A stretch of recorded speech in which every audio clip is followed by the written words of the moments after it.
Happy Tuesday, everybody. We are about to start the next chapter of Frindle. In the last chapter we just read, Nick and Mrs. Granger kind of had a discussion after class. She asked Nick to stop this whole thing, and Nick said no. In fact, Nick likes what's happening. He doesn't see anything that's wrong with it. So, Mrs. Granger gave him an envelope, asked him to sign and date it, and said that he got to open it and read it once this whole mess was over. It was during that Nick kind of saw that Mrs. Granger actually likes what's going on. She had a little twinkle in her eye. She likes it because Nick is being creative. He's using his intellect, his smarts. I do think, however, there are negative things going on that she probably does not like. Like the big group of kids that are having to stay after school as a punishment.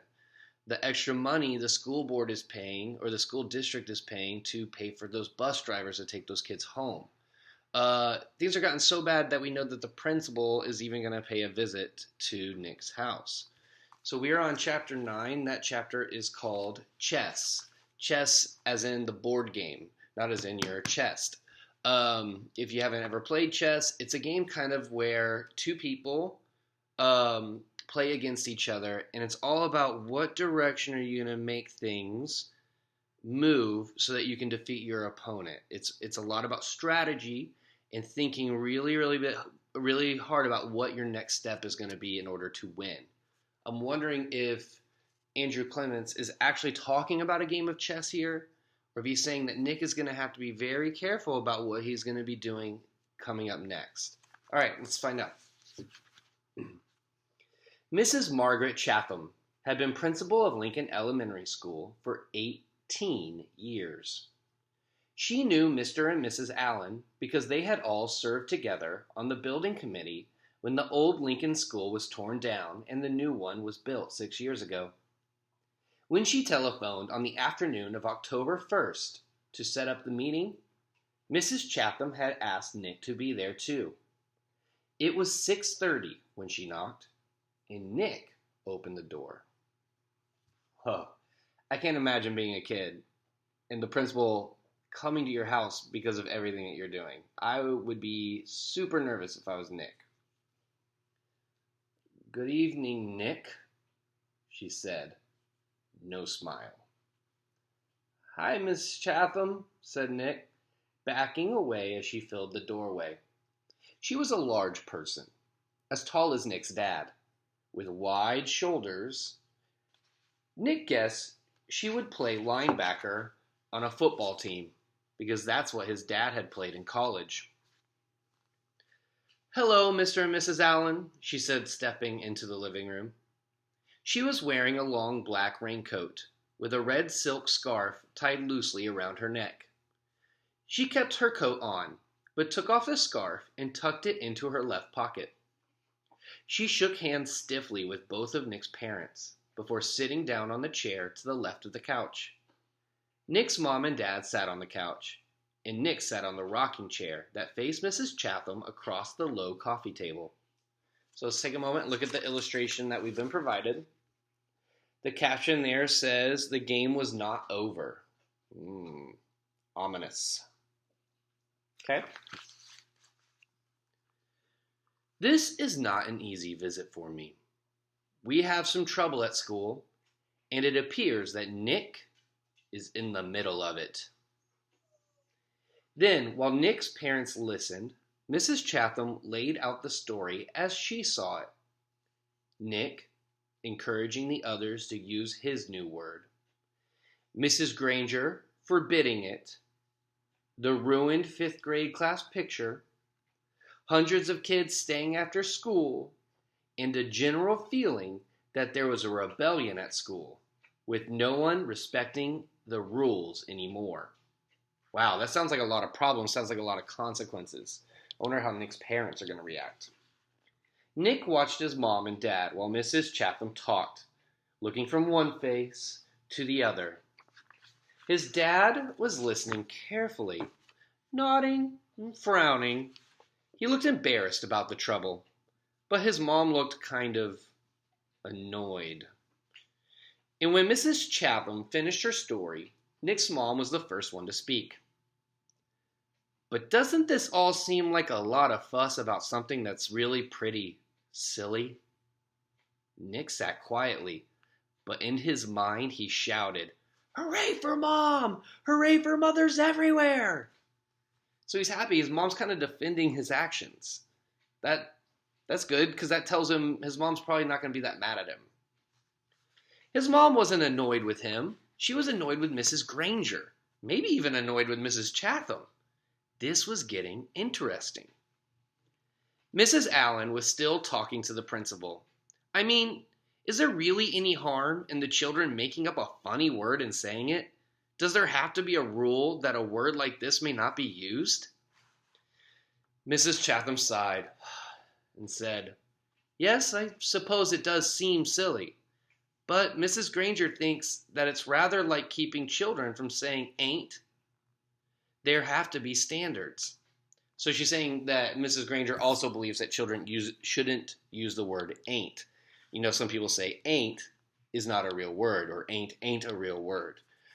We could debate that if we want, but we definitely see Mrs. Granger is on the side of saying that ain't is not a word that we should be using. Let's keep going. That's why we have dictionaries. And really the problem isn't so much the word itself, it's the lack of respect for authority, said Mrs. Chatham. Mr. Allen said, "Mrs. Granger's right about that. There have to be standards. We can't have kids walking around saying ain't, can we?" And that's when Nick piped in. Ooh, Nick's going to say something. "You know that big dictionary in Mrs. Granger's room? The word ain't is right there in the book. I looked it up, and there it was. I don't see why I can't use a word if it's not in the dictionary. Mrs. Granger even said that her big dictionary was the law." Nick looked from face to face to face. That stumped them all. He had just launched a first-class thought grenade. Well, yes, but, well, as I said, the word ain't and even the word friendle, these are not the real issue here, said Mrs. Chatham. Mrs. Allen said, "Well, I think the real issue is Mrs. Granger's reaction to a harmless little experiment with language. This is an overreaction. Don't you think so, Tom?" And Mrs. Allen looked at her husband. Now I'm going to hit the pause button, because if you don't know, when a wife looks at her husband and says, "Don't you think so?" she really means you better agree with me or you're in big trouble. So, I'm interested to see how Nick's dad's going to react. But it seems to me like his mom really thinks that Nick isn't doing anything wrong either, and Mrs. Granger is kind of the one to blame. Let's see what the dad says. It was Mr. Allen's turn to look from face to face to face. He was lost. "Yes, well, sure. I guess so. I mean, it's not like anybody's been hurt. I mean, it's not like vandalism or stealing or something like that." His sentences started to trail off, and he rubbed his chin and stared thoughtfully through the window on the wall behind Mrs. Chatham. And while the three grown-ups sat there in an uncomfortable moment of silence, Nick had a sudden vision of what was really going on here. This was a chess game. Nick against Mrs. Granger. Mrs. Granger had just tried to end the game by using her queen, Mrs. Chatham, in her black raincoat, the Black Queen.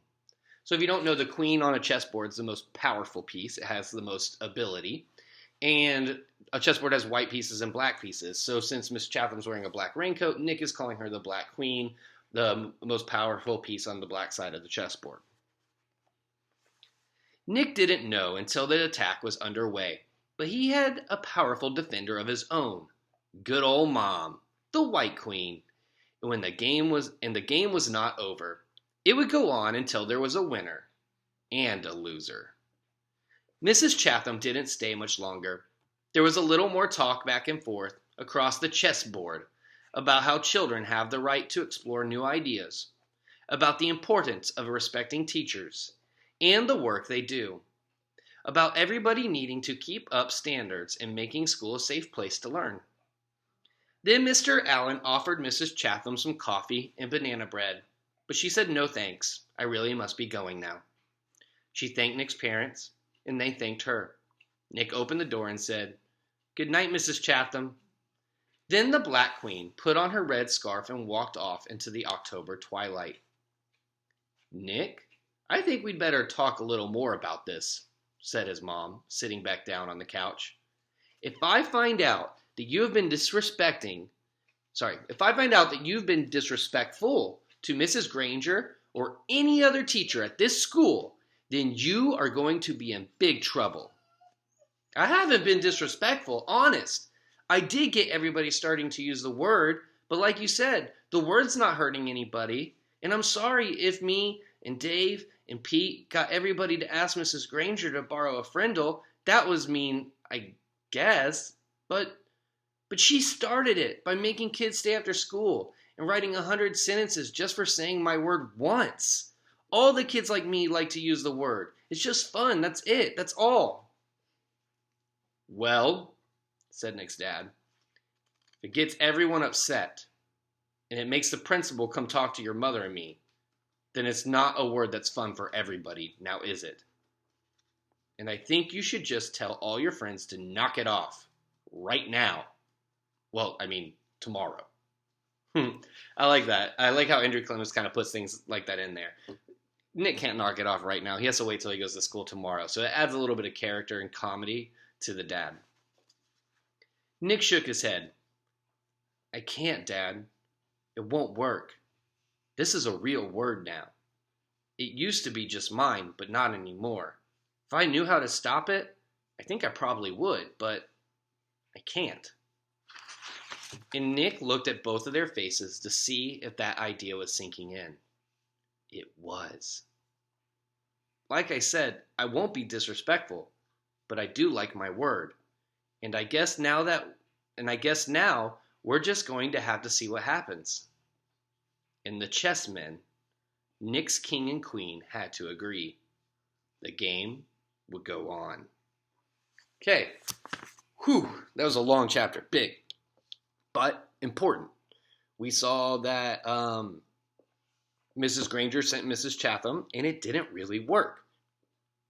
That's crazy. If the principal came to your house, most likely that would be the end of the problem. But it didn't work. In fact, Nick's parents kind of agree with Nick. Now, they don't want Nick to be disrespectful, but they don't think Nick's doing too much wrong.